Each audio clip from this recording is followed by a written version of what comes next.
Hello everyone, एक बार फिर से आप सभी का स्वागत है हमारे यूट्यूब चैनल में। और आज की इस क्लास में हम पंचायती राज के बारे में डिस्कस करेंगे।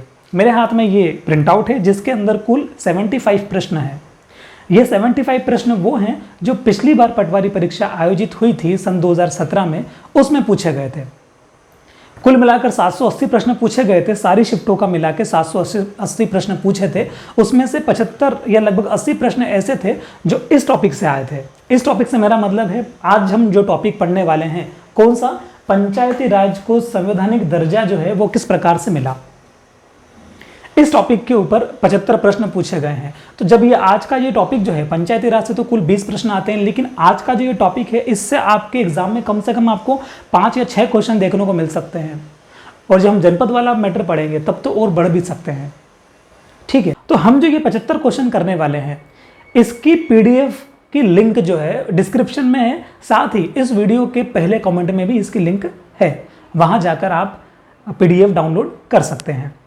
तो चलिए शुरू करते हैं। पहले क्लास शुरू करने से पहले आपको आज की क्लास का सिनारियो पता होना चाहिए कि सिनारियो किस प्रकार से रहेगा। देखिए, हम यहाँ पर कुछ टॉपिक पढ़ेंगे, उसके बाद जो प्रश्न पूछे गए इसको डिस्कस करेंगे, फिर अगला टॉपिक पढ़ेंगे, फिर कुछ प्रश्न पूछे गए उनको डिस्कस करेंगे। ऐसे करके क्लास हम खत्म करेंगे। पूरी क्लास इसके ऊपर आधारित होगी कि पंचायती राज को संवैधानिक दर्जा किस प्रकार से दिया गया। तो देखिए, पंचायती राज को संवैधानिक दर्जा देने के लिए बहुत सारे प्रधानमंत्री ने, यानी कि जवाहरलाल नेहरू ने प्रयास किया, उनके बाद जो भी प्रधानमंत्री हुए उन्होंने भी प्रयास किया, बहुत सारी कमेटियां भी बनाई गई। लेकिन इसको संवैधानिक दर्जा मिलने ही वाला है, ये कब पता लगा, ये तब ऐसा लगने लगा था कि पंचायती राज को जो है संवैधानिक दर्जा अब मिल जाएगा।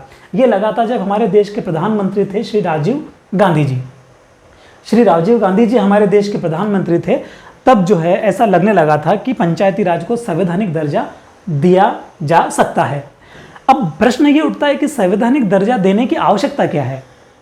संवैधानिक दर्जा देने के पीछे सिर्फ एकमात्र मकसद था, वो था सत्ता का विकेंद्रीकरण करना। सत्ता का विकेंद्रीकरण करना। विकेंद्रीकरण का मतलब सिर्फ इतना सा है कि यदि किसी गांव में किसी घर के अंदर एक नल खराब हो गया, मान लीजिए उस नल में पानी नहीं आ रहा है, तो उसको सीधे प्रधानमंत्री को फोन नहीं करना पड़े। सिंपल सी बात है, आसान भाषा में अगर हम समझे तो यही मतलब है इसका कि आपके गांव की यदि कोई छोटी छोटी समस्याएं हैं, उनके लिए आपको डायरेक्ट केंद्र की ओर मुंह ना देखना पड़े कि मतलब वहां से कोई फंड आएगा तब हम करेंगे, अदरवाइज हम नहीं करेंगे। ऐसा सिस्टम नहीं होना चाहिए।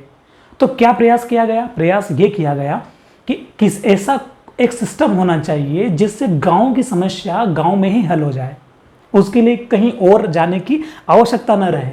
तो उस चीज को क्या बोलते हैं? उस चीज को बोलते हैं कि लोकतंत्र का विकेंद्रीकरण कर दिया गया इस सिस्टम के माध्यम से। लेकिन ये ऐसा ही नहीं हो पाया, इसके पीछे बहुत सारी घटनाएं घटी।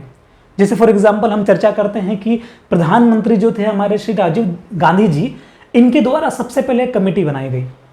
इन्होंने क्या कमेटी बनाई? इन्होंने कमेटी बनाई LM सिंघवी कमेटी सन 1986। 1986 में इन्होंने एक कमेटी बनाई और उस कमेटी को इन्होंने ये निर्देश दिया कि आपको एक ऐसा रिपोर्ट तैयार करनी है, हमको ऐसा रिपोर्ट प्रस्ताव बनाकर दो जिससे हम पंचायत जो सिस्टम है इसको लागू कर सके। हमको कैसे लागू करना ये आपका काम है। तो कमेटी अपने काम पे लग गई। कमेटी ने जगह जगह से जहां से भी उनको डेटा निकालना था उन्होंने डेटा निकाला और एक पूरा एक प्रस्ताव, एक रिपोर्ट बना के तैयार कर दी। वो रिपोर्ट इन्होंने किसको दे दी? हमारे प्रधानमंत्री जी के सामने समक्ष पेश कर दी। उसके बाद क्या हुआ? फिर एक और कमेटी बनाई गई, ये उप समिति भी कहते हैं इसको। एक और कमेटी बनाई गई, PK थुंगुन कमेटी सन 1988। 2 साल के बाद ये कमेटी बनाई गई। लेकिन क्या सिस्टम लागू हो पाया? सिस्टम लागू नहीं हो पाया। क्यों नहीं लागू हो पाया? देखिए, इन्होंने जब अपनी रिपोर्ट बना दी, इन्होंने रिपोर्ट बनाने के बाद उस रिपोर्ट में क्या क्या बिंदु लिखे? इन्होंने ये बिंदु लिखे कि एक तो 3 स्तर का पंचायती राज होना चाहिए। पंचायती राज का सिस्टम जो है वो 3 स्तर का होना चाहिए। यहां पर 3 स्तर से क्या मतलब है? 3 स्तर से ये मतलब है कि ये जो आपका पंचायती राज का जो सिस्टम होगा ये 3 स्तर का इस प्रकार से होगा कि पहले तो एक ग्राम पंचायत होनी चाहिए। ठीक है, पहले तो एक ग्राम पंचायत होनी चाहिए। पहला स्तर ग्राम पंचायत का होना चाहिए।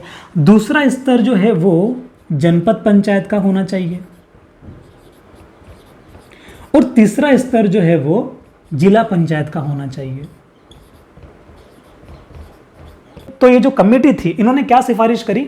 इन्होंने ये सिफारिश करी 3 स्तर का होना चाहिए। कैसे होना चाहिए? पंचायती राज 3 सिस्टम से लागू होना चाहिए, ग्राम पंचायत, जनपद पंचायत, जिला पंचायत। पहली चीज इन्होंने ये कही कमेटी ने अपनी रिपोर्ट के अंदर। दूसरी चीज कमेटी ने यह कही कि प्रत्यक्ष राजनीतिक अधिकार जनता के हाथों में होना चाहिए। जनता के हाथों में प्रत्यक्ष, ये गांव में सड़कों की व्यवस्था, लाइट की व्यवस्था, बिजली पानी की व्यवस्था, ये सारी जो मूलभूत सुविधाएं जिनको हम कहते हैं, ये किसके हाथ में होनी चाहिए? गांव के ही लोगों के हाथ में होनी चाहिए। उसके लिए गांव वालों को केंद्र सरकार पर या राज्य सरकार पर निर्भर ना होना पड़े। निर्भर सिर्फ इस बात को लेकर होना पड़े कि वहां से फंड आए, लेकिन ऐसा नहीं हो कि हम डिसीजन ही नहीं ले पाए, निर्णय ही नहीं कर पाए कि मतलब हम कर सकते कि नहीं कर सकते, करने के लिए भी वहां पूछना पड़े। इस चीज को खत्म करने के लिए ऐसा होना चाहिए सिस्टम। तो ये क्या होना चाहिए? प्रत्यक्ष राजनीतिक अधिकार जनता को सौंपना चाहिए, ऐसा इन कमेटियों ने अपने प्रस्ताव में कहा। ठीक है, और क्या कहा इन्होंने? और इन्होंने ये कहा कि राजनीतिक दलों का हस्तक्षेप नहीं होना चाहिए। जब पंचायत का चुनाव आयोजित किया जाए, जब कभी पंचायत का चुनाव हो या पंचायत राज व्यवस्था लागू हो, तो उसमें राजनीतिक दल जितने भी हैं, इनका हस्तक्षेप नहीं होना चाहिए। मतलब ये उसमें पार्टिसिपेट ना कर पाए। इसीलिए आप देखते होंगे कि जब कभी निकाय चुनाव जो होते हैं, यानी कि जब कभी पंचायत के चुनाव जो होते हैं, इनमें आपने देखा होगा कि इनमें किसी प्रकार का कोई राजनीतिक पार्टियां पार्टिसिपेट नहीं करती है। तो कहने का मतलब ये है कि राजनीतिक पार्टियों के जो चुनाव चिन्ह है, जो कांग्रेस है, बीजेपी है, आम आदमी पार्टी है, जितनी भी राजनीतिक पार्टियां हैं, ये पंचायत स्तर पर जो चुनाव हो रहे हैं सरपंच के, पंचों के, इनमें अपना कैंडिडेट नहीं खड़ा कर सकती है। ठीक है, खड़ा करती भी है तो उसको चुनाव चिन्ह वो नहीं मिलेगा जो इन राजनीतिक पार्टियों का है। इनको अलग से चुनाव चिन्ह दिए जाते हैं। किस प्रकार के? जैसे किसी को ग्लास दिया जाता है, आपने देखा होगा, किसी को हैंडपंप दिया जाता है ना, किसी को उगता सूरज, ये सभी चुनाव चिन्ह होते हैं पंचायत में। तो ये कमेटी ने लिखा था, कमेटी ने अपने प्रस्ताव में क्या लिखा था कि राजनीतिक हस्तक्षेप भी नहीं होना चाहिए। तो क्यों नहीं होना चाहिए? इसलिए नहीं होना चाहिए कि अगर राजनीतिक पार्टियां भी पंचायत के चुनाव में जो है पार्टिसिपेट करने लग जाएगी, तो पंचायती राज का जो मूल उद्देश्य है विकेंद्रीकरण, ये फुलफिल नहीं हो पाएगा। ठीक है, उसका भी राजनीतिकरण हो जाएगा। इसलिए क्या कहा गया? इसलिए ये मूलभूत बातें कही गई। और भी बातें कही गई जो हम आर्टिकल आएंगे उनमें डिस्कस करेंगे। तो अभी तक हमने क्या क्या देख लिया है? अभी तक हमने ये देखा कि पंचायती राज को संवैधानिक दर्जा देना था।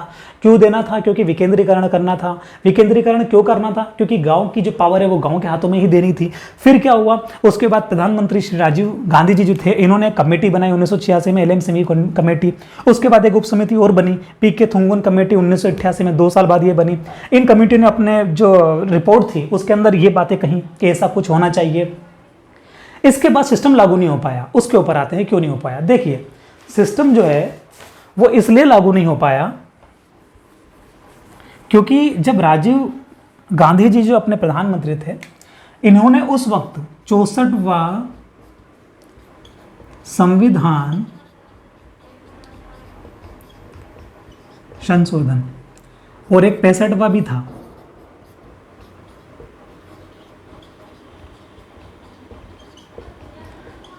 ठीक है। ये 2 जो है संविधान संशोधन लेके आए थे। ये कौन लाए थे? प्रधानमंत्री जी राजीव गांधी जी। इन दोनों कमेटियों के स्तर पर इस कमेटी की एक बात खारिज कर दी गई थी। इस कमेटी की एक बात ये थी कि सत्ता का जो है, जो पंचायती राज जो है, इसका सिस्टम जो है केंद्र सरकार के पास होना चाहिए। ये संविधान संशोधन लेकर आए इन्होंने संसद के अंदर बिल, लोकसभा के अंदर बिल पास करने के लिए बिल बन गए थे 2, और ये बिल जो है लेकर आए लोकसभा में, लेकिन लोकसभा में जो है वो लोकसभा विघटित हो गई, वो काम नहीं हो पाया। कहने का मतलब ये है कि 64वां और 65वां ये जो संविधान था ये हो ही नहीं पाया। मतलब कि पंचायती राज को संवैधानिक दर्जा देने के मामले में राजीव गांधी जी का जो ये बिल लेकर आए थे ये असफल रहे। इसके बाद क्या हुआ? इसके बाद फिर अगले जो प्रधानमंत्री बने वो थे वीपी सिंह। वीपी सिंह,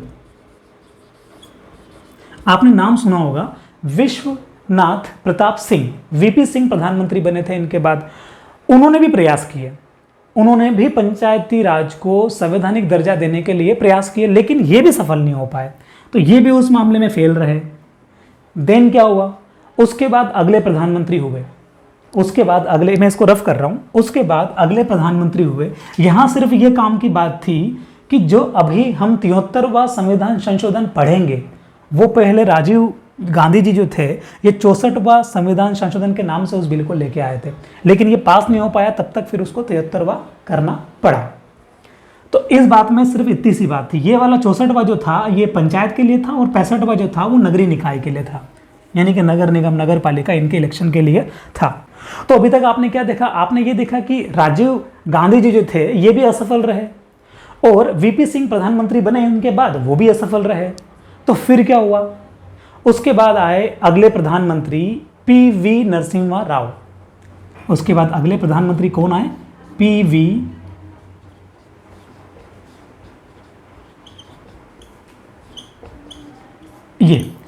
नरसिम्हा राव प्रधानमंत्री आए अगले। क्या इनके टाइम पे पास हुआ, हाँ इनके टाइम पे पास हुआ।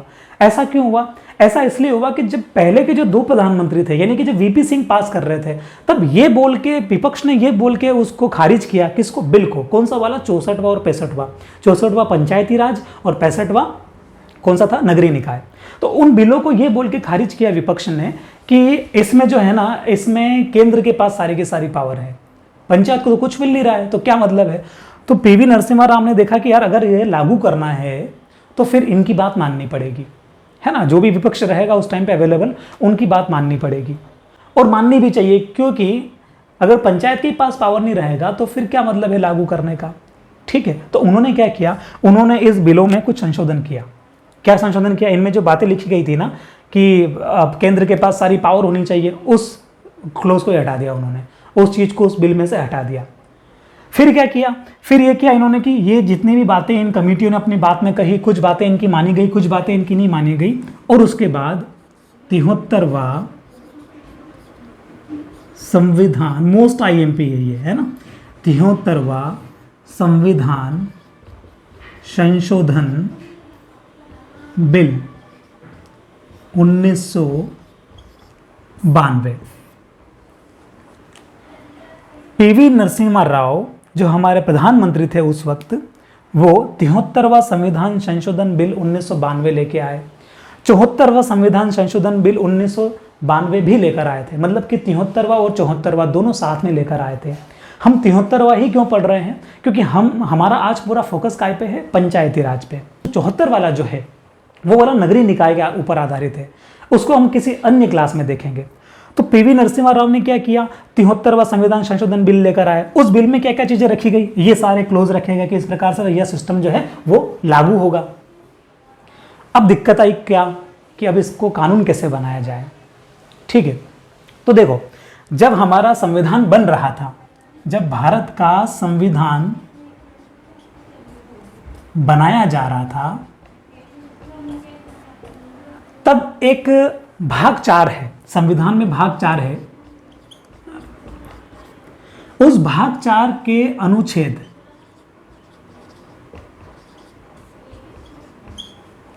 भाग 4 के अनुच्छेद 40 में यह बात बोली गई संविधान के अंदर।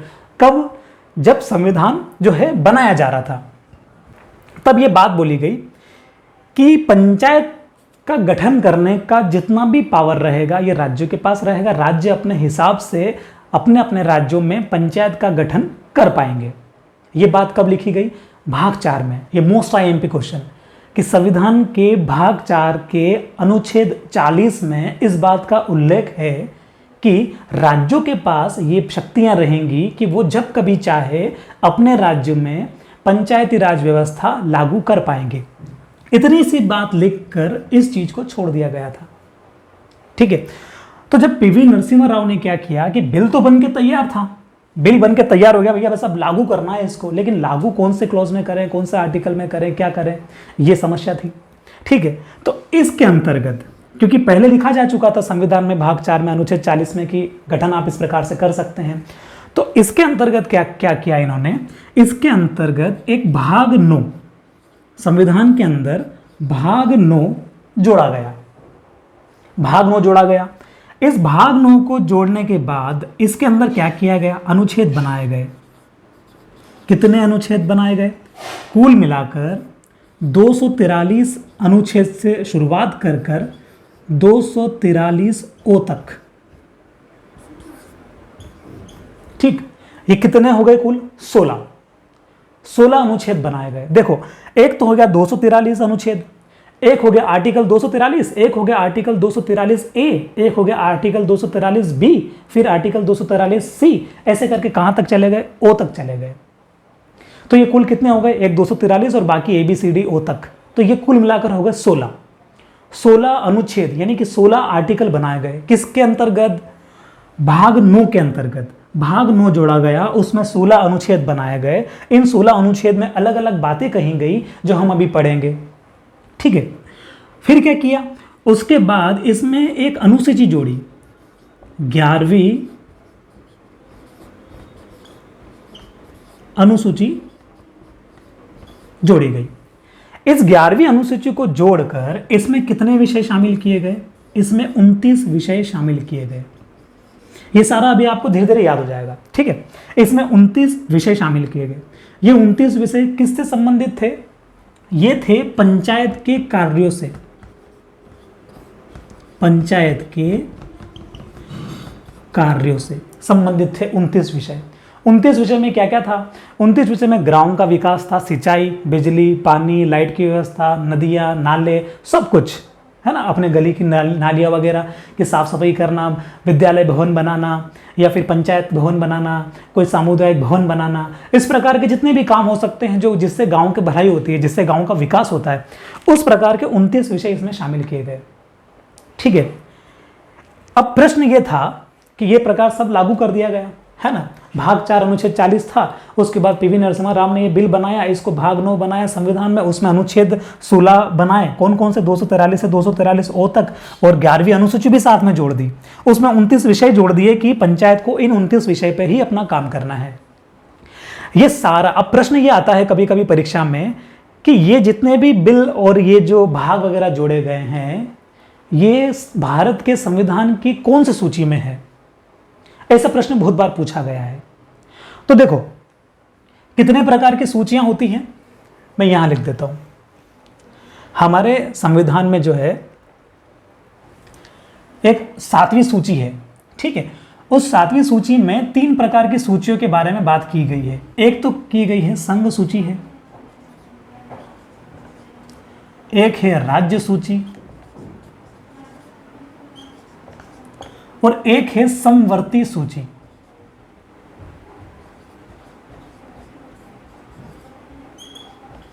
समवर्ती सूची, देखो 3 प्रकार की सूचियां हैं। जब कभी कोई कानून बनता है ना, तो इन 3 सूचियों में से किसी एक के अंतर्गत चला जाता है। समझने के उद्देश्य से हम देखते हैं कैसे। संघ सूची में वो कानून जाएंगे जो विदेशी मामलों से या राष्ट्रीय स्तर का मुद्दा है। संघ में कौन से कानून जाएंगे? संघ सूची में जाएंगे जो राष्ट्रीय स्तर के मुद्दे हैं। जो भी राष्ट्रीय स्तर के जो कानून होंगे वो कहां जाएंगे? संघ सूची में जाएंगे।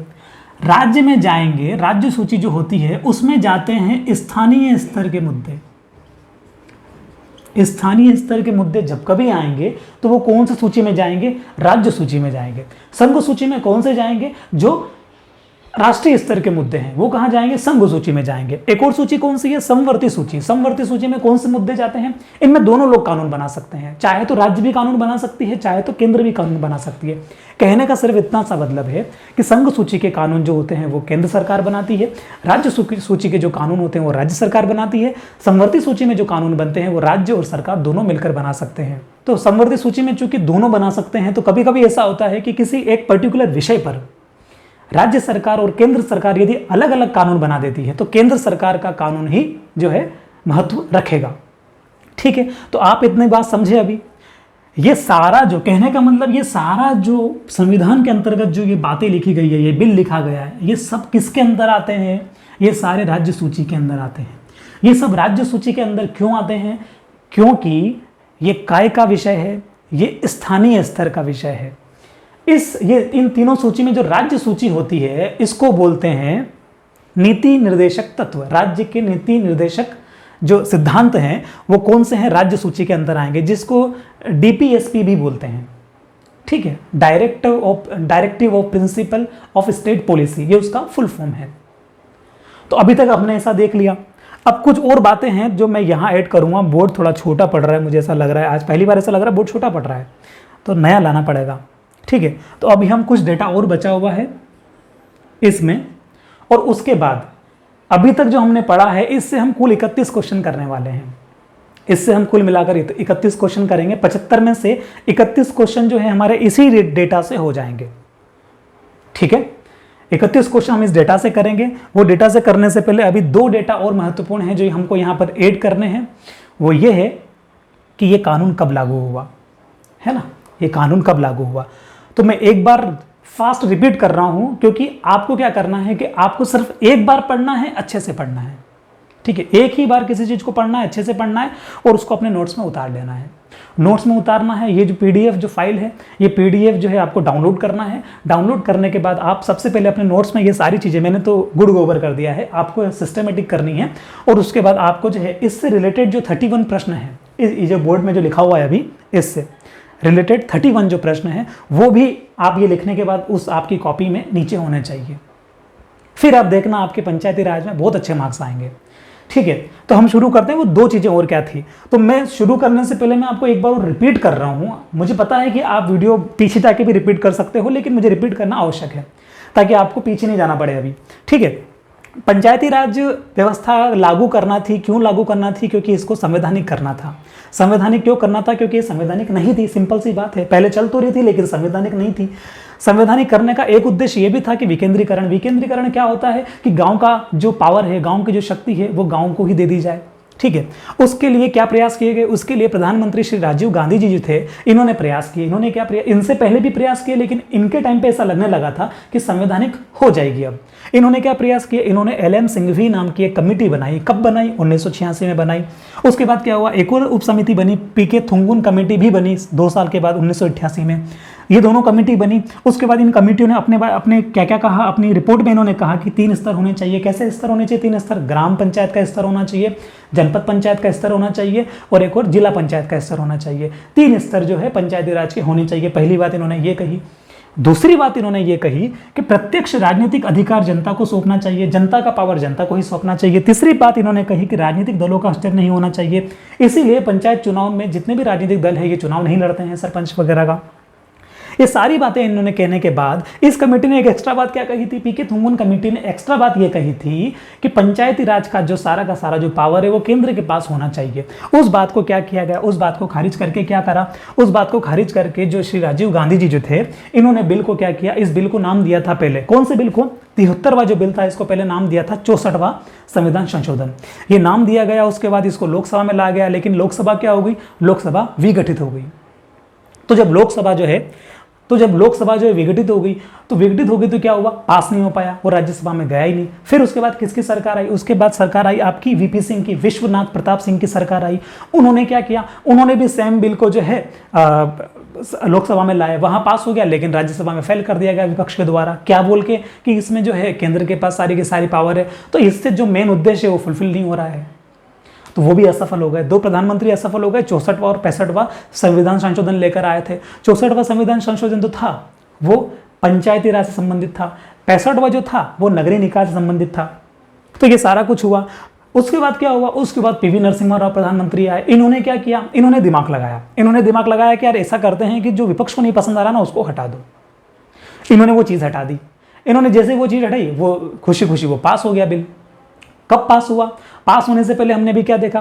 कब पास हुआ ये हमने भी नहीं देखा है, लेकिन पास होने से पहले क्या करना पड़ा वो हमने देखा। इन्होंने क्या किया? 73वां संविधान संशोधन बिल नाम दिया उसका 1992। एक और बिल साथ में था, कौन सा? 74वां संविधान संशोधन बिल। 73 वाला किससे संबंधित है? पंचायती राज से। 74 वाला किससे संबंधित है? नगरीय निकाय के चुनावों से। ठीक है, उनसे संबंधित है। तो ये बिल लेके आए। बिल लाने से पहले फिर इनके सामने क्या दिक्कत थी? इनके सामने ये दिक्कत थी यार कि क्या करें, काय में डालें, है ना, कौन से संविधान में इसको करें। इन्होंने दिमाग लगाया कि यार संविधान में अपने जो है ना, जब संविधान बन रहा था तब एक भाग 4 है। उस भाग 4 के अनुच्छेद आर्टिकल 40 में एक बात लिखी गई है। बात ये लिखी गई है कि पंचायती राज का जब कभी भी संवैधानिक दर्जा दिया जाएगा तो राज्यों के पास जो है उसको लागू करने के लिए, गठन करने के लिए पावर रहेगी। उस क्लोज का उपयोग करते हुए इन्होंने क्या किया? इन्होंने संविधान के अंदर भाग 9 जोड़ा। संविधान के अंदर इन्होंने भाग 9 जोड़ा। भाग 9 जोड़ने के बाद इन्होंने क्या किया, आर्टिकल भी जोड़े। कितने आर्टिकल जोड़े? कुल 16 आर्टिकल जोड़े। 16 आर्टिकल कौन कौन से कहां से शुरू होते हैं? 243 आर्टिकल, 243 आर्टिकल 243 ए, आर्टिकल 243 बी, ऐसे करके कहां तक जोड़े? आर्टिकल 243 ओ तक जोड़े। इनको जोड़ने पे ये कुल कितने हो जाते हैं? 16 हो जाते हैं। तो कुल 16 आर्टिकल जोड़े गए। इतनी बात आप समझे। साथ में इन्होंने क्या किया, 11वीं अनुसूची भी जोड़ी। भाग 9 के अंदर 11वीं अनुसूची भी जोड़ी। उस अनुसूची में क्या किया, 29 विषय शामिल किए। 29 विषय में क्या है, 29 विषय में ये लिखा हुआ है कि पंचायत की कौन कौन सी जो है ये विषय हैं जिनके ऊपर पंचायत को काम करना है। फॉर एग्जाम्पल, पानी की व्यवस्था, पीने के पानी की व्यवस्था हो गई और सिंचाई की व्यवस्था हो गई, और आपकी जो स्ट्रीट लाइट होती है, रोशनी की व्यवस्था हो गई है। उसके अलावा रोड हो गए हैं, नदी नालियाँ हो गई है, पुल हो गए हैं, वो सारी इस प्रकार की सारी पंचायत विकास से संबंधित, ग्राम के विकास से संबंधित जो सूची है, 29 विषय हैं, वो 11वीं अनुसूची के अंदर लिखे गए हैं। फिर क्या पढ़ा हमने? फिर हमने पढ़ा कि इनके सामने एक और प्रॉब्लम ये भी थी कि इसको राज्य सूची का विषय बनाया जाए, या इसको जो है संघ सूची का विषय बनाया जाए, या इसको जो है समवर्ती सूची के अंदर डाला जाए। तो फिर हमने क्या देखा कि संघ सूची के अंदर वो कानून जाते हैं जो किस स्तर के होते हैं? राष्ट्रीय स्तर के होते हैं। तो ये राष्ट्रीय स्तर का मुद्दा नहीं था। ये कौन सा स्तर का मुद्दा है? पंचायत जो है वो स्थानीय स्तर का मुद्दा है। स्थानीय स्तर के जितने भी मुद्दे होंगे, जितने भी कानून होंगे, कहाँ जाते हैं? राज्य सूची में जाते हैं। इसलिए जो है ये काय का विषय है, राज्य सूची का विषय है। पंचायती राज व्यवस्था राज्य सूची का विषय है, राज्य सूची के अंदर शामिल किया गया।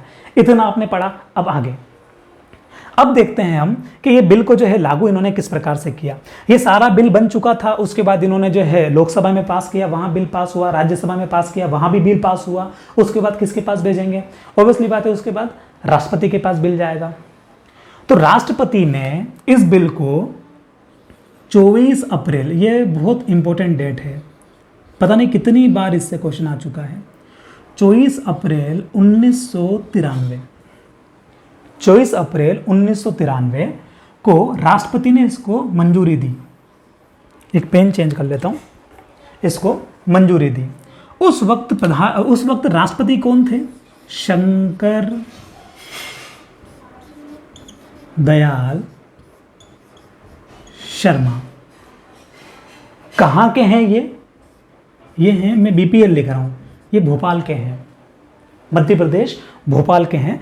शंकर दयाल शर्मा उस वक्त राष्ट्रपति थे जिन्होंने बिल को पास किया, लागू किया। कब? 24 अप्रैल 1993 को। 24 अप्रैल 1993 को जो है ये बिल लागू हो गया। और इसी दिन को पंचायती राज दिवस मनाया जाता है। बहुत बार एग्जाम में क्वेश्चन आता है कि पंचायती राज दिवस इनमें से किस तारीख को मनाया जाता है। तो 24 अप्रैल 1993 को पंचायती राज दिवस मनाया जाता है। क्यों मनाया जाता है? क्योंकि इस दिन हमारे राष्ट्रपति जो थे शंकर दयाल शर्मा, उन्होंने इस बिल को पास कर दिया था, इस बिल को लागू कर दिया था। तो ये बिल उस दिन लागू हो गया था। यानी कि 24 अप्रैल 1993 को जो है हम ये चीज करने में सफल रहे, पंचायती राज को संवैधानिक दर्जा देने के लिए जो है हम सफल रहे। एक और महत्वपूर्ण बात कि मध्य प्रदेश में इस बिल को या इस कानून को मध्य प्रदेश पंचायती राज एवं ग्राम स्वराज अधिनियम 1993। मध्य प्रदेश में इस कानून को मध्य प्रदेश पंचायत राज एवं ग्राम स्वराज अधिनियम 1993 कहा जाता है। यानी कि इसके अंतर्गत मध्य प्रदेश में पंचायती राज व्यवस्था जो है वो लागू की गई है।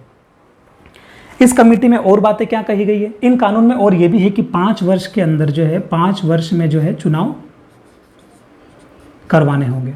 ठीक है। तो देखिए, मध्य प्रदेश पंचायती राज एवं ग्राम स्वराज अधिनियम जो 1993 है, ये 1993 में जो है इसको बनाया गया और 1994 में 1994 में एमपी में इसको लागू किया गया। आप ध्यान रखना, अभी ये क्वेश्चन करेंगे तो इनमें से आएगा। एमपी में जो है इसको लागू किया गया।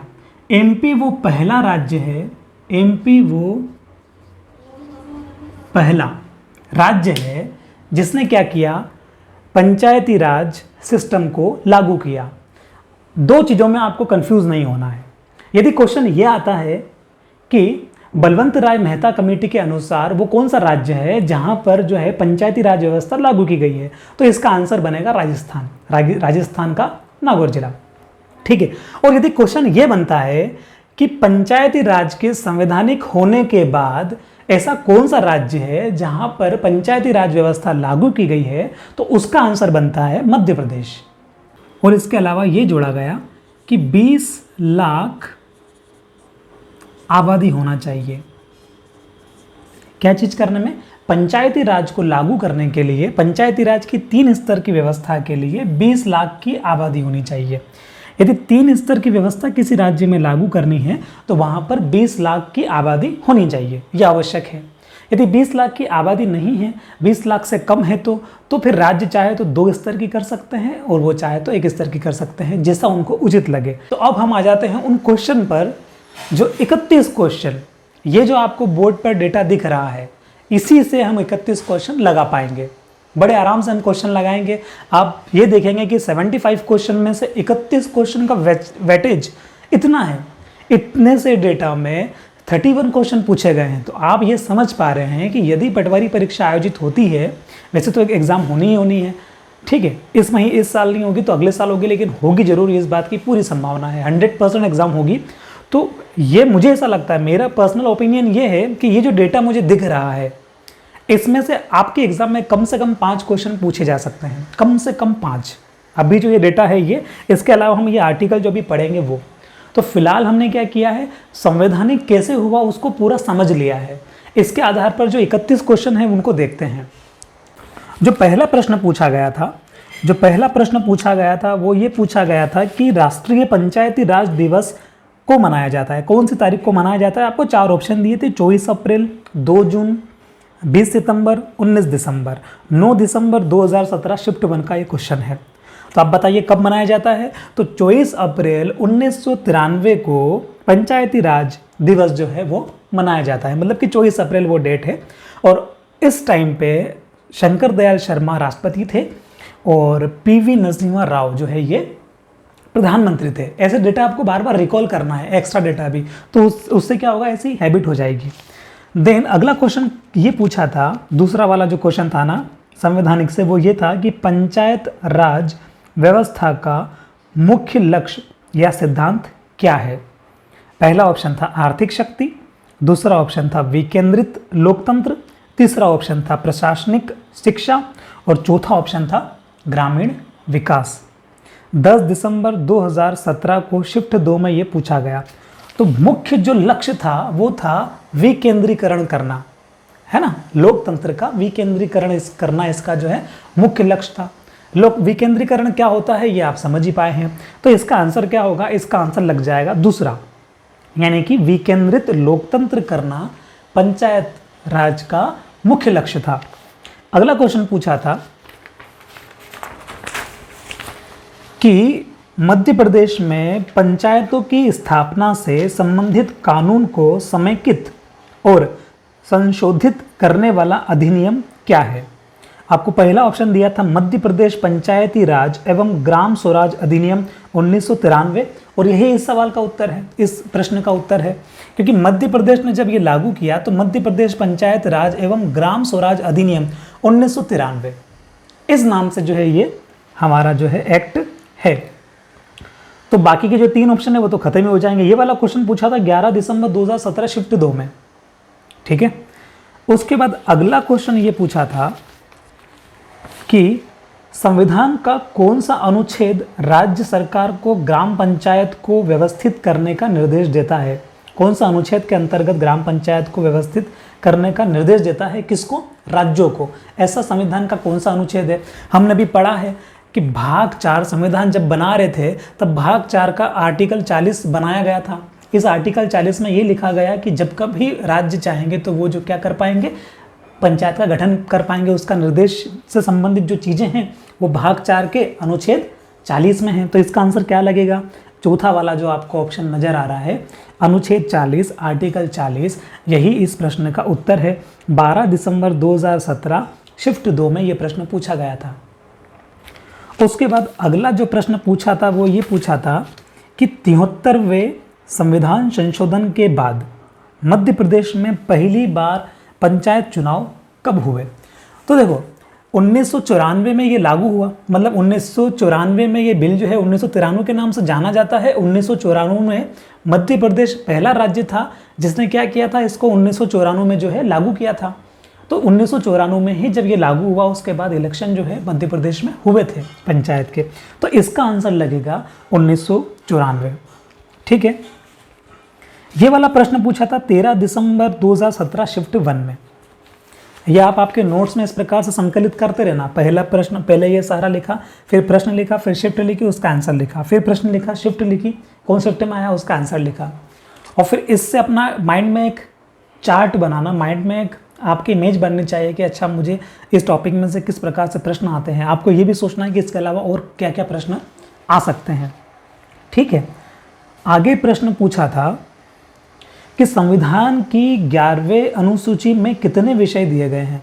तो बहुत आसान है ये। संविधान की 11वीं अनुसूची में जो है 29 विषय शामिल किए गए थे। ये काय के विषय थे? पंचायत को किस प्रकार के कार्य करने हैं उसके ये विषय थे। तो ये वाला प्रश्न भी बहुत आसान था। 13 दिसंबर 2017 शिफ्ट 1 में पूछा गया था ये। उसके बाद अगला जो प्रश्न पूछा गया था वो पूछा गया था, निम्नलिखित में से कौन सी एक भारत में पंचायती राज की विशेषता नहीं है? पंचायती राज की विशेषता क्या नहीं है? ठीक है, तो देखो इसका ऑप्शन दिया था ग्रामीणों से सदस्यता शुल्क का संग्रहण करना। तो ऐसा कोई विशेषता नहीं है कि सदस्यता शुल्क संग्रहण करना होगा, ऐसी कोई विशेषता नहीं है। ये क्वेश्चन पूछा था 13 दिसंबर 2017 शिफ्ट 2 में। इसका आंसर लगेगा पहला वाला, ग्रामीणों से सदस्यता शुल्क का संग्रहण। ऐसी कोई विशेषता नहीं थी। दूसरा ऑप्शन दिया था त्रिस्तरीय व्यवस्था, ऐसी विशेषता थी, त्रिस्तरीय व्यवस्था की विशेषता थी। प्रत्येक 5 वर्ष में नियमित रूप से चुनाव, ये वाली व्यवस्था भी थी। और चौथा ऑप्शन दिया था अनुसूचित जाति और अनुसूचित जनजाति, SC ST एवं महिलाओं के लिए सीटों का आरक्षण। तो जब हम आरक्षण वाला पॉइंट पढ़ेंगे अनुच्छेद के अंदर तब देखेंगे, तो ये चीज़ भी थी कि सीटों का भी आरक्षण से संबंधित दिया गया था कि महिलाओं को जो है कम से कम 33% आरक्षण दिया जाए। ये इस टाइम पे ये बात लिखी गई थी इसमें। और अभी वर्तमान में जो है महिलाओं को 50% आरक्षण मिलता है मध्य प्रदेश में पंचायत चुनाव में। ठीक है, तो ये वाला प्रश्न पूछा था आपसे 13 दिसंबर 2017 शिफ्ट 2 में पूछा था।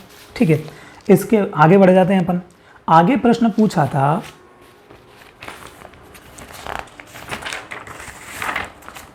कि कौन से संविधान संशोधन के द्वारा, डेश डेश लिखा है, द्वारा स्थानीय निकायों के आवधिक चुनाव अनिवार्य किए गए हैं? कौन सा संविधान के अनुसार जो है चुनाव किए जाते हैं? तो संविधान के संशोधन जो है वो दिए हैं आपको। ऑप्शन दिया है 72वां संविधान संशोधन, दूसरा ऑप्शन दिया है 73वां संविधान संशोधन, तीसरा दिया है 86वां संविधान संशोधन, चौथा दिया है 87वां। 14 दिसंबर 2017 शिफ्ट 1 में ये प्रश्न पूछा गया है। बहुत आसान इसका जवाब भी है। 73वां संविधान संशोधन जो है वो बिल है जिसके माध्यम से पंचायत राज की व्यवस्था की गई है। इलेक्शन इसी के आधार पर, इसी में जो नियम कायदे कानून जो है लिखे गए हैं उसी के आधार पर जो है इलेक्शन होना है। ठीक है, अगला प्रश्न परीक्षा में ये पूछा गया था कि PRI के संगठन के लिए कौन से संवैधानिक संशोधन अधिकृत किए गए हैं? दोबारा से वही क्वेश्चन रिपीट है कि पंचायती राज के संगठन के लिए कौन से संवैधानिक संशोधन अधिकृत किए गए हैं। तो देखो पहला ऑप्शन दिया है 73वां और 74वां, दूसरा दिया है 61वां 62वां, तीसरा दिया है 71वां 72वां और चौथा दिया है 68वां और 69वां। 14 दिसंबर 2017 शिफ्ट 1 में पूछा गया है। इसका उत्तर होगा 73वां संविधान संशोधन जो कि पंचायती राज से संबंधित है और 74वां संविधान संशोधन जो कि नगरीय निकाय से संबंधित है। तो ये 73वां और 74वां दोनों एक साथ जो है बिल लाए गए थे। तो इस प्रश्न का उत्तर होगा 1, ऑप्शन नंबर फर्स्ट इस सवाल का जो है जवाब होगा। उसके बाद ये प्रश्न पूछा गया था अगला कि भारत के संविधान में पंचायती राज को देश देश में शामिल किया गया है, कौन सी सूची में शामिल किया गया है? ऑप्शन फर्स्ट है संघ सूची, दूसरा है समवर्ती सूची, तीसरा है राज्य सूची और चौथा है अवशिष्ट सूची। 15 दिसंबर 2017 शिफ्ट 2 में पूछा गया। आपको पता है कि कौन सी सूची में 3 प्रकार की सूची हमने पढ़ी थी, संघ सूची राष्ट्रीय स्तर के मुद्दे और राज्य सूची स्थानीय स्तर के मुद्दे। पंचायती राज एक स्थानीय स्तर का मुद्दा है, इसलिए इसको जो है राज्य सूची में शामिल किया गया है। तो इस प्रश्न का उत्तर होगा राज्य सूची। ठीक, अगला प्रश्न ये पूछा गया था कि पंचायतों के संगठन के लिए प्राविधान भारत के संविधान के कौन से भाग और कौन से अनुच्छेद में किया गया है। ऑप्शन नंबर फर्स्ट दिया है आपको भाग 4 अनुच्छेद 40 और यही इस सवाल का उत्तर है ना, क्योंकि जब हमारा संविधान बनाया जा रहा था तब संविधान के अंदर भाग 4 बनाया गया था, जिसमें एक अनुच्छेद बनाया गया अनुच्छेद 40 और उस अनुच्छेद 40 में ये व्याख्या की गई कि जब कभी भी राज्य चाहेंगे तो अपनी पंचायत का अपने अकॉर्डिंग जो है गठन कर पाएंगे। तो इस बात का जो है इसमें उल्लेख किया गया था। ठीक है, तो इसका उत्तर क्या लगेगा, भाग 4 अनुच्छेद 40। ये प्रश्न पूछा था 15 दिसंबर 2017 शिफ्ट 2 में। इसके बाद नेक्स्ट प्रश्न पूछा था सभी तीनों स्तरों पर पंचायत राज प्रणाली उन सभी राज्यों में स्थापित की जाएगी जिनकी आबादी 20 लाख से अधिक है ना। मैंने आंसर ही बोल दिया। क्यों? क्योंकि इन 3 स्तर वहाँ पे लागू होंगे जहाँ पर 20 लाख की आबादी होगी। 20 लाख से कम है तो चाहे तो 2 भी लागू कर पाएंगे, लेकिन 3 लागू नहीं कर पाएंगे। उन सभी राज्यों में स्थापित की जाएगी 3 स्तरीय 3 टायर या 3 स्तर की पंचायत व्यवस्था, जहाँ पर आबादी जो है कितनी होनी चाहिए, राज्य की आबादी 20 लाख से अधिक आबादी या 20 लाख आबादी होनी चाहिए। तो इसका आंसर लग जाएगा 20 लाख। और ये प्रश्न पूछा था 19 दिसंबर 2017 शिफ्ट 1 में। ठीक है, अगला प्रश्न पूछा है, अगला प्रश्न परीक्षा में पूछा था निम्नलिखित में से कौन सा दिन राष्ट्रीय पंचायती राज दिवस के रूप में मनाया जाता है। दोबारा से क्वेश्चन रिपीट हो गया है। 19 दिसंबर 2017 शिफ्ट 2 में पूछा है ये 15 जनवरी, 20 जनवरी, 24 अप्रैल और 30 जनवरी। तो आपको पता है कि 24 अप्रैल 1993 को पंचायती राज सिस्टम लागू हुआ, इसीलिए इसको पंचायती राज दिवस के रूप में मनाते हैं। तो इसका उत्तर हो जाएगा 24 अप्रैल। फिर आपको जो है अगला प्रश्न पूछा था कि 73वें संविधान संशोधन के बाद पंचायत चुनाव, जनपद पंचायत चुनाव मध्य प्रदेश में पहली बार आयोजित किए गए थे, है ना। पंचायत चुनाव कब आयोजित किए गए थे? जब ये संविधान का संशोधन हो गया था 73वें वाला। तो हमने देखा कि मध्य प्रदेश में जब ये संविधान पास हो गया वहाँ पे, तो मध्य प्रदेश पंचायती राज एवं ग्राम स्वराज अधिनियम 1993 बनाया गया।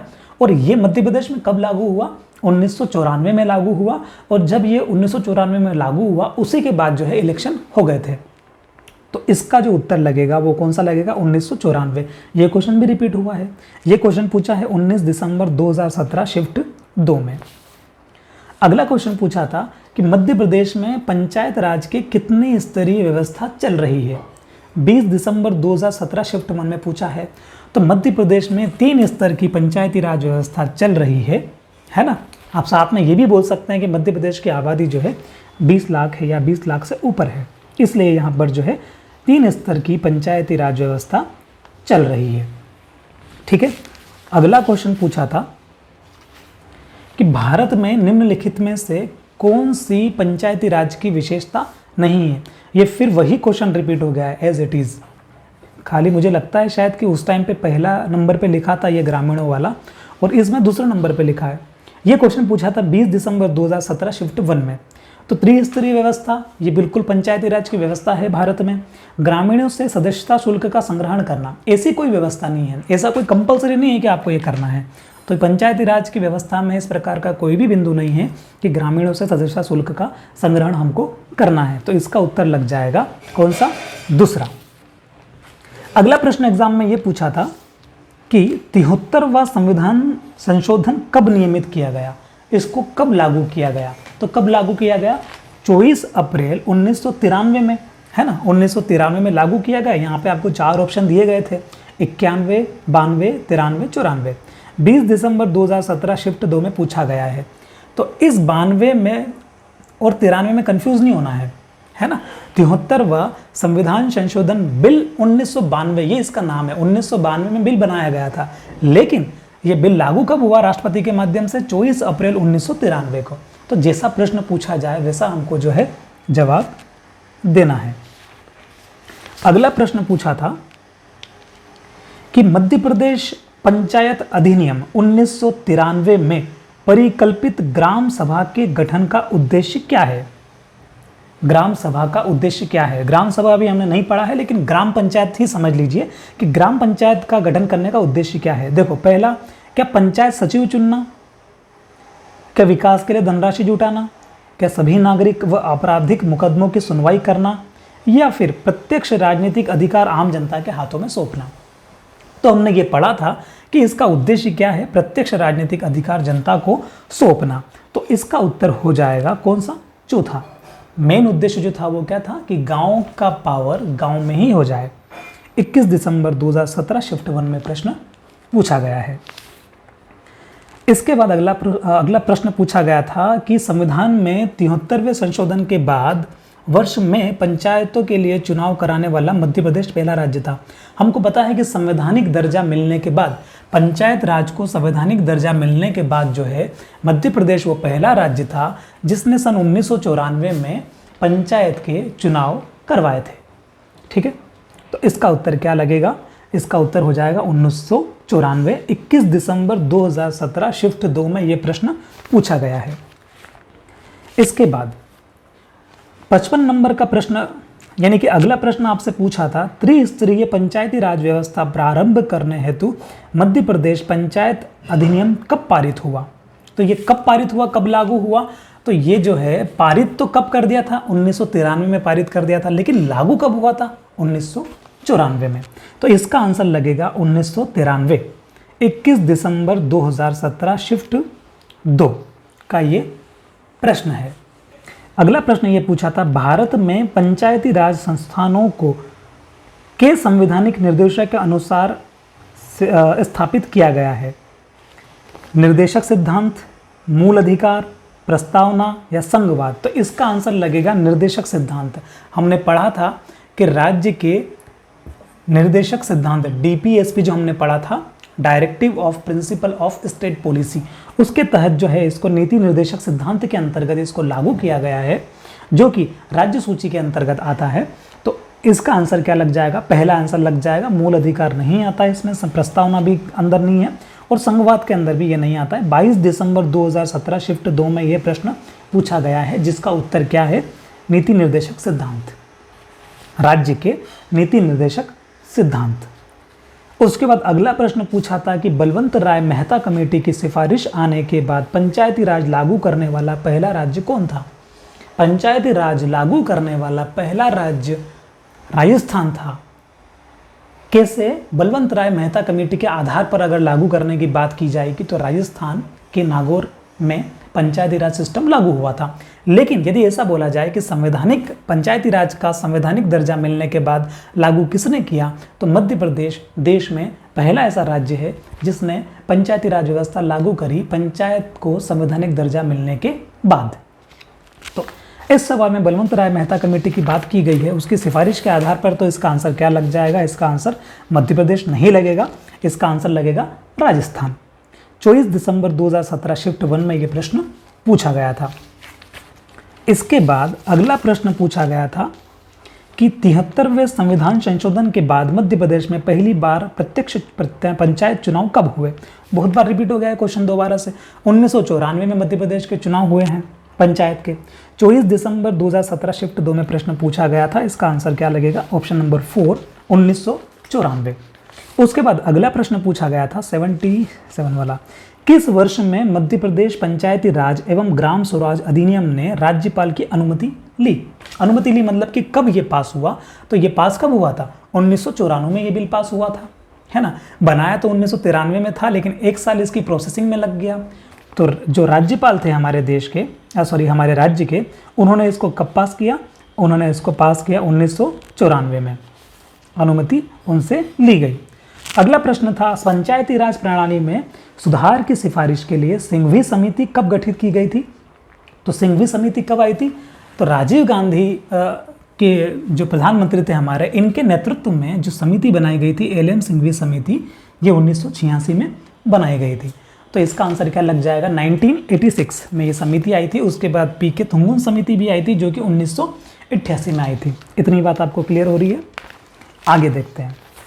आगे अगला प्रश्न पूछा था, भारत के संविधान का भाग 9 से संबंधित है। भाग 9 काय से संबंधित है? तो हमने पढ़ा था कि भाग 4 तो संविधान बनाया था तब था, लेकिन जब पंचायत सिस्टम को लागू करने की जब बात आई थी तब संविधान में भाग 9 जोड़ा गया था, जिसके अंदर अनुच्छेद 243, 243 ओ तक जोड़े गए थे। तो कुल मिलाकर इस सवाल का जो उत्तर होगा वो क्या होगा? काय से संबंधित है भाग 9? पंचायत से। ठीक है, धर्मनिरपेक्षता इसका आंसर नहीं होगा। इसका आंसर क्या होगा? दूसरे नंबर का जो ऑप्शन है आपका पंचायत, वो इसका उत्तर होगा। बाकी के नीचे के जो तीसरा ऑप्शन कृषि संबंध सुधार, ये नहीं है, और ग्रामीण विकास भी नहीं है। कब पूछा गया है? 26 दिसंबर 2017 शिफ्ट 2 में ये प्रश्न पूछा गया है। आगे हम पढ़ते हैं। 82 वाला क्वेश्चन आया था आपका, निम्नलिखित में से पंचायत का कौन सा स्वरूप भारत के पंचायती राज की संवैधानिक प्रणाली का भाग नहीं है? इनमें से कौन सा स्वरूप है पंचायत का जो कि भारत में नहीं चलता है संवैधानिक रूप से? पहला जो ऑप्शन था वो था ग्राम पंचायत, दूसरा जनपद पंचायत, तीसरा जिला पंचायत, चौथा खाप पंचायत। 27 दिसंबर 2017 शिफ्ट 1 का प्रश्न है। तो आपको पता है पंचायत में, भारत में पंचायत के अंदर संवैधानिक तरीके से सिर्फ 3 स्तर हैं, ग्राम पंचायत है, जनपद पंचायत है और जिला पंचायत है। खाप पंचायत नाम की कोई चीज़ संवैधानिक रूप से नहीं है। तो इसका आंसर लग जाएगा आपका चौथा, खाप पंचायत। ठीक है। उसके बाद अगला प्रश्न पूछा था कि पंचायती राज मुख्य रूप से डेश डेश की विचारधारा पर आधारित है। काय की विचारधारा पर पंचायती राज मुख्य रूप से आधारित है? दोबारा से क्वेश्चन रिपीट हुआ है। राजनीतिक जागरूकता बढ़ाना, प्रजातांत्रिक विकेंद्रीकरण करना, ठीक है, सामुदायिक विकास या राजनेताओं का अलंकरण। तो हमने पढ़ा है कि संवैधानिक या फिर लोकतांत्रिक विकेंद्रीकरण करने के लिए जो है पंचायती राज की व्यवस्था की गई है। यही इसका जो है मुख्य उद्देश्य है, गांवों की शक्ति गांवों के अंदर। ठीक है, तो इसका उत्तर हो जाएगा ऑप्शन नंबर 2, प्रजातांत्रिक विकेंद्रीकरण। 27 दिसंबर 2017 शिफ्ट 1 का प्रश्न है। फिर अगला प्रश्न पूछा था कि भारतीय संविधान का कौन सा अनुच्छेद पंचायती राज से संबंधित है? आपको 4 आर्टिकल दिए गए हैं और इस आर्टिकल में आपको ये ढूंढना है कि कौन सा पंचायती राज संबंधित है। देखो 74 आर्टिकल जो है, 74वां अनुच्छेद जो है वो पंचायत से संबंधित नहीं है ना। 74वां जो संविधान संशोधन है, न कि वो एक आर्टिकल है, कंफ्यूज नहीं होना है। ठीक है, 74वां संविधान संशोधन जो है इसके बाद वाला, वो नगरीय निकाय से संबंधित है, लेकिन वो एक आर्टिकल नहीं है, वो तो संविधान संशोधन है। 74वां आर्टिकल इसका आंसर नहीं लगेगा। 126 आर्टिकल भी पंचायत से संबंधित नहीं है। 243 इसका उत्तर लगेगा। क्यों? क्योंकि भाग 9 जब जोड़ा गया था तो उसमें कुल मिलाकर 16 अनुच्छेद जोड़े गए हैं। कौन कौन से? 243 से लगाकर 243 ओ तक, ये कुल 16 अनुच्छेद हैं जो कि इसमें जोड़े गए हैं। तो 243 इसका उत्तर लगेगा, क्योंकि ये पंचायती राज की राज व्यवस्था से संबंधित है। ये वाला प्रश्न परीक्षा में पूछा गया था 28 दिसंबर 2017 शिफ्ट 1 में। ठीक है, उसके बाद अगला प्रश्न पूछा गया था कि भारत के संविधान के किस अनुच्छेद के अंतर्गत ग्राम पंचायत को संगठित किया जाता है? कौन से अनुच्छेद के अंदर ग्राम पंचायत को संगठित किया गया है? तो देखो 37, 38, 39, 40, कौन सा आर्टिकल आंसर आएगा? 40 आएगा। कि भाग 4 के अनुच्छेद 40 के अंदर पंचायत राज को गठन करने की शक्तियों के बारे में, राज्यों को पावर देने के बारे में बात की गई है। 29 दिसंबर 2017 शिफ्ट 2 का ये प्रश्न है, जिसका उत्तर क्या होगा? अनुच्छेद 40। इसके बाद अगला प्रश्न और आखिरी प्रश्न जो 31वां प्रश्न है वो ये पूछा गया है कि पंचायती राज प्रणाली को लागू करने वाला पहला राज्य कौन सा था? तो इसका उत्तर लगा है राजस्थान।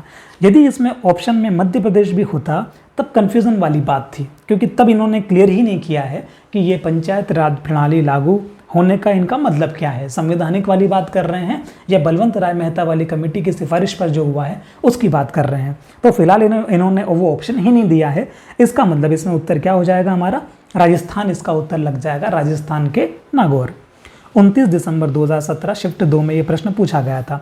तो अभी तक आपने लगभग ये 30-31 प्रश्न देखे हैं, जो कि आपने ये देखा होगा कि इसी में से आधारित है। तो अभी आपको चाहो तो इसका स्क्रीनशॉट ले लो, और चाहो तो अपने जब वीडियो ख़त्म हो जाए पूरा तब चाहो तो इसका नोट्स बना लेना।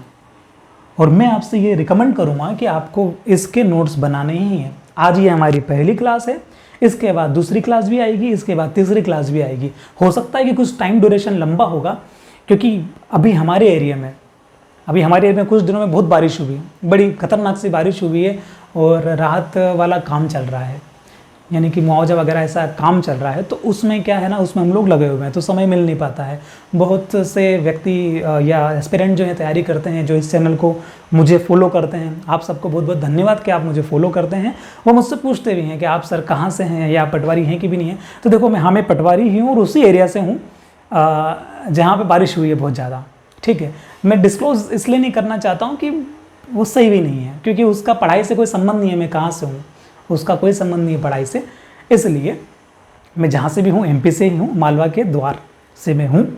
ठीक है, मतलब जिस ज़िले को मालवा का द्वार कहा जाता है वहाँ से मैं बिलोंग करता हूँ, उस ज़िले का मैं अभी पदस्थ हूँ उस ज़िले में। ठीक है, तो चलिए हम आगे बढ़ जाते हैं अब। तो अभी तक हमने क्या देखा है, अभी तक हमने ये देखा है कि पंचायत राज का जो संवैधानिक दर्जा दिया गया है उसके ऊपर कौन कौन से क्वेश्चन बन सकते हैं वो हमने करे हैं। जब आपकी वैकेंसी आ जाएगी तब इसको हम और बड़ा डिस्क्लोज कर देंगे। मतलब फिलहाल आपके लिए इतना जो डोज है वो काफ़ी है। इसमें और क्या क्या चीज़ें हो सकती है, वैकेंसी आने दो, फिर उसके अंदर, क्योंकि ये आपको तब तक याद रहेगा, उसके अंदर फिर मैं एक्स्ट्रा चीज़ डालूंगा ना तो आपके भेजे में भी जाएगी। मैं एक साथ सारे मटेरियल डाल दूंगा तो वो जाएगा भी नहीं। तो ये वो था जो बिल्कुल बेसिक है, यानी कि जो रूट है इतना तो आपको आना ही चाहिए इसमें से।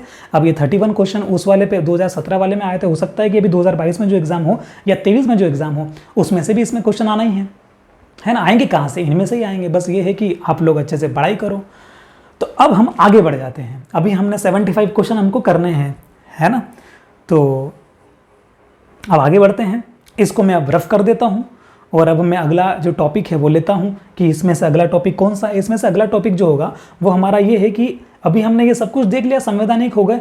अब हमको सिर्फ ये देखना है कि इस भाग 9 के इस अनुच्छेद 243 और 243 ओ तक में, इन 16 अनुच्छेदों में क्या क्या बातें कही गई है, सिर्फ उनको हमको पढ़ना है। तो हमारा ये पंचायती राज की जो क्लास है, कौन सी, संवैधानिक दर्जा मिलने के बाद जो है वो पूरी खत्म हो जाएगी। 75 क्वेश्चन हम कवर कर लेंगे और आप विश्वास मानिए आपने बहुत सारा डेटा आप कवर कर लेंगे जब तक ये क्लास खत्म होगी तब तक। तो अभी हम अगला, मैं इसको रफ करता हूँ अब और हम अगला पॉइंट पढ़ते हैं।